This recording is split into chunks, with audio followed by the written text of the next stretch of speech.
Hello Shriya. Hello. তো শ্রেয়া আজকে আসছে অনেক কষ্ট নিয়ে, অনেক বেশি অনেক বেশি। ওর নেল অনেকটা ড্যামেজ হয়ে গেছিল। Fully damage. বললি ড্যামেজ, ওই বলবে ওর নেলসের কন্ডিশন কি। এত বাজে কন্ডিশন ছিল কি I was just crying. She save me just. ওর নেলসের অবস্থা অনেকটা খারাপ, একদম কান্নাও, এরকম প্রচণ্ড ব্যথা, নেলসে ব্যথা ছিল, অনেকগুলো প্রবলেম যেটা ও থাকতে পারতেছিল না। আমি ড্রিলে যেরকম কাজ করতেছি ও সহ্য করতে পারতেছিল না। এখন সব ঠিক আছে, একদম পারফেক্ট। পারফেক্ট। পারফেক্টের থেকেও বেশি পারফেক্ট।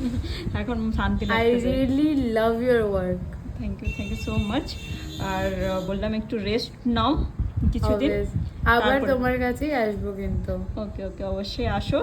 আমি চাই না তোমার নেলস ড্যামেজ হোক, তার জন্য আমি বলছি একটু কিছুদিন অপেক্ষা করো, তারপরে আবার করো। Obviously. Okay, bye bye. By.